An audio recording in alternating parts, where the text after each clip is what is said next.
اور ہم نے نوح کو ان کی قوم کی طرف بھیجا تو انہوں نے ان سے کہا کہ میں تم کو کھول کھول کر ڈر سنانے اور یہ پیغام پہنچانے آیا ہوں کہ اللہ کے سوا کسی کی عبادت نہ کرو، مجھے تمہاری نسبت دردناک عذاب کا خوف ہے۔ تو ان کی قوم کے سردار جو کافر تھے کہنے لگے کہ ہم تم کو اپنے ہی جیسا ایک آدمی دیکھتے ہیں اور یہ بھی دیکھتے ہیں کہ تمہارے پیراؤ وہی لوگ ہوئے ہیں جو ہم میں ادنا درجے کے ہیں، اور وہ بھی سطحی رائے سے، اور ہم تم میں اپنے اوپر کسی طرح کی فضیلت نہیں دیکھتے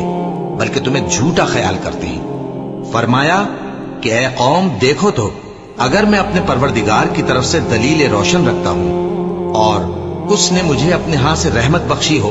جس کی حقیقت تم سے پوشیدہ ہو گئی ہے، تو کیا ہم اس کے لیے تمہیں مجبور کر سکتے ہیں جبکہ تم اس سے ناخوش ہو؟ اور اے قوم، میں اس نصیحت کے بدلے تم سے مال و زر کا مطالبہ تو نہیں کرتا، میرا صلہ تو اللہ کے ذمے ہے، اور جو لوگ ایمان لائے ہیں میں ان کو نکالنے والا بھی نہیں ہوں، وہ تو اپنے پروردگار سے ملنے والے ہیں، لیکن میں دیکھتا ہوں کہ تم لوگ نادانی کر رہے ہو۔ اے میری قوم، اگر میں ان کو نکال دوں تو اللہ کی گرفت سے بچانے کے لیے کون میری مدد کر سکتا ہے؟ بھلا تم غور کیوں نہیں کرتے؟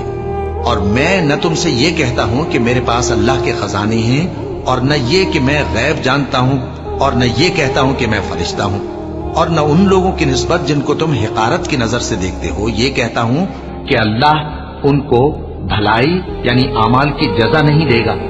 جو ان کے دلوں میں ہے اسے اللہ خوب جانتا ہے، اگر میں ایسا کہوں تو بے انصافوں میں ہو جاؤں۔